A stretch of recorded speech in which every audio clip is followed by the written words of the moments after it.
নতুন ইম্পোর্টাররা একটা ভুল ধারণা দিয়ে শুরু করে। তারা ভাবেন ফ্যাক্টরি মানেই ভালো, ট্রেডিং কোম্পানি মানেই খারাপ। আজকে আপনাদের ধারণা পুরোপুরি বদলে যেতে পারে যদি আপনি এই ভিডিওটা দেখেন। আজকে আমি ইম্পোর্ট বিজনেসের এমন একটি বিষয়ে কথা বলবো যেটা জানার পর আপনার সাপ্লায়ারের সাথে কথা বলার বা প্রসেস ধরনই বদলে যেতে পারে। অনেকেই চায়না থেকে প্রোডাক্ট সোর্স করতে গিয়ে একটা বড় ভুল করে থাকে। তারা ভাবে সবসময় তারা ফ্যাক্টরি থেকে প্রোডাক্ট কিনবে, কারণ ফ্যাক্টরি থেকে প্রোডাক্ট কিনলেই তারা মনে করে কম রেটে প্রোডাক্ট পাওয়া সম্ভব। কিন্তু আসল প্রশ্ন হলো, আপনি যার সাথে কথা বলছেন সেটা কি ফ্যাক্টরি নাকি আসলে একটা ট্রেডিং কোম্পানি? আর সবচেয়ে গুরুত্বপূর্ণ বিষয় হচ্ছে ফ্যাক্টরি থেকে যে সবসময় প্রোডাক্ট কিনতে হবে, আপনারা এই ধারণাটা কিন্তু পুরোপুরি সঠিক নয়। আজকে আমি সহজ ভাষায় আপনাদেরকে বুঝিয়ে বলবো ফ্যাক্টরি এবং ট্রেডিং কোম্পানির মধ্যে পার্থক্য এবং কোন অপশনটা আসলে আপনার জন্য বেস্ট অপশন। প্রথমে ফ্যাক্টরি নিয়ে কথা বলি। ফ্যাক্টরি হচ্ছে যেখানে প্রোডাক্ট তৈরি হয়, অর্থাৎ যাদের নিজস্ব ওয়ার্কার আছে, প্রোডাক্ট লাইন আছে, আপনার মেশিন রয়েছে এবং পুরো ম্যানুফ্যাকচার যে প্রসেসটা, এই প্রসেসটা তারা নিজেরাই করে থাকে। সো ফ্যাক্টরি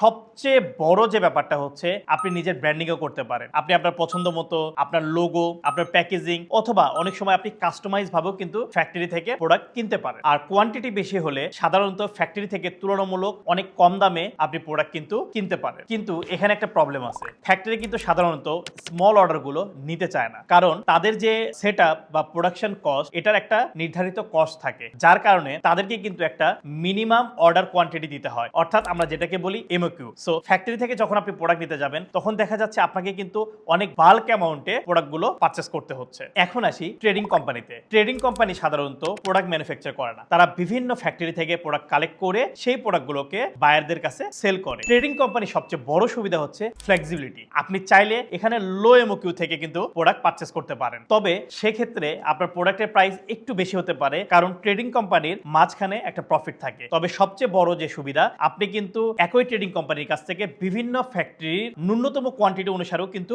প্রোডাক্ট পারচেস করতে পারেন, যেখানে যার ফলে নতুন যে ইম্পোর্টাররা আসে সেই ইম্পোর্টারদের জন্য কিন্তু এটা একটা ভালো ফ্যাসিলিটিস বলতে পারি। আমরা একটা রিয়েল টাইম সিনারিও দেখি। ধরেন আপনি একজন নতুন ইম্পোর্টার, আপনি 500 পিস ওয়াটার বোতল অর্ডার করবেন, কিন্তু যখন আপনি ফ্যাক্টরিতে যাবেন আপনি হয়তো ভাবছেন যেখানে আপনি তুলনামূলক কম প্রাইসে পাবেন, কিন্তু দেখা যাচ্ছে ওই ফ্যাক্টরির আপনার মিনিমাম এমওকিউ আছে 5000 পিস, অর্থাৎ আপনি কিন্তু চাইলেই সেখান থেকে 500 পিস কোয়ান্টিটি অর্ডার করতে পারছেন না। কিন্তু সেম ভাবে আপনি যদি এই 500 পিস ট্রেডিং কোম্পানি থেকে নেন, তাহলে কিন্তু আপনি কিন্তু ইজিলি এটা পারচেস করতে পারছেন। হ্যাঁ, তবে আপনি ফ্যাক্টরি থেকে যে প্রাইসে পাবেন ট্রেডিং কোম্পানিতে অবশ্যই সেই প্রাইসটা পাবেন না। সো ফ্যাক্টরিতে যদি আপনি কম প্রাইসের কথা চিন্তা করেন, তাহলে আপনি যদি সেখান থেকে 5000 পিস কোয়ান্টিটি আপনি যদি স্টকে নিয়ে আসেন, দেখা যাচ্ছে আপনার কিন্তু স্টক বেড়ে যাবে এবং সেই ক্ষেত্রে আপনার যদি সেল না হয় আপনার স্টকটা কিন্তু পড়ে থাকবে, যার ফলে আপনার কিন্তু একটা হিউজ অ্যামাউন্ট, আপনি কিছু টাকা বাঁচানোর জন্য আপনার বড় একটা অ্যামাউন্ট কিন্তু স্টকে ফেলে রাখছেন। কিন্তু ট্রেডিং কোম্পানি থেকে আপনি কিন্তু চাইলেই মাত্র 500 পিস কোয়ান্টিটি অর্ডার করতে পারছেন এবং প্রোডাক্ট নিয়ে এসে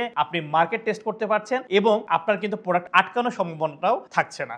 মনে রাখবেন, বিজনেসে কিন্তু শুধু প্রোডাক্ট সস্তা হলেই হবে না, আপনার ক্যাশ ফ্লোটাও কিন্তু মেনটেন করতে হবে। অনেক নতুন ইম্পোর্টার ফ্যাক্টরি খুঁজতে গিয়ে অনেক সময় ট্রেডারদেরকে বা ট্রেডিং কোম্পানিকে খারাপ মনে করেন। ব্যাপারটা কিন্তু আসলে সেরকম না। অসংখ্য বড় বড় আপনার ইম্পোর্টাররা কিন্তু ট্রেডিং কোম্পানির মাধ্যমেই প্রোডাক্ট সোর্স করে থাকে, কারণ তারা মনে করে অনেক সময় কনভেনিয়েন্স, স্পিড বা লো এমওকিউ এটা কিন্তু খুবই গুরুত্বপূর্ণ এবং তাদের কাছে এটা ম্যাটার করে বিধায় তারা কিন্তু ট্রেডিং কোম্পানি থেকেই সোর্স করে থাকে। তাহলে কখন আপনি ফ্যাক্টরি থেকে কিনবেন? ফ্যাক্টরি থেকে আপনি তখনই কিনবেন যখন আপনার অর্ডার কোয়ান্টিটিটা বড়, আপনার পর্যাপ্ত বাজেট আছে এবং আপনি বাল্ক অ্যামাউন্ট নিয়ে এসে মার্কেটে লং টার্ম ভিশনে আপনি যেন বিজনেস করতে পারেন সেটা যখন নিশ্চিত হচ্ছে, তখনই কিন্তু আপনি ফ্যাক্টরি থেকে কম প্রাইসে পণ্য পারচেস করতে পারেন। আর ট্রেডিং কোম্পানি থেকে কখন কিনবেন? যখন আপনি লো এমওকিউ থাকবে, যখন আপনি নতুন ইম্পোর্টার লো এমওকিউ নিয়ে শুরু করবেন, যখন আপনি বিভিন্ন ফ্যাক্টরির প্রোডাক্টগুলোকে সোর্সিং করবেন, সেক্ষেত্রে কিন্তু আপনি ট্রেডিং কোম্পানি থেকে পণ্য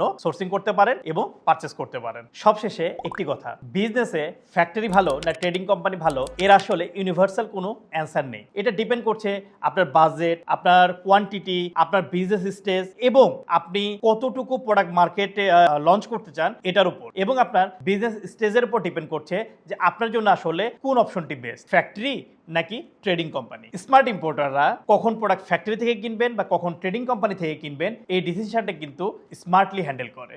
ভিডিওটা যদি আপনার ভালো লেগে থাকে তাহলে সেভ করে রাখুন, আর আপনি ফ্যাক্টরি থেকে নাকি ট্রেডিং কোম্পানি থেকে কোথা থেকে সোর্স করেন কমেন্টে জানিয়ে দিন।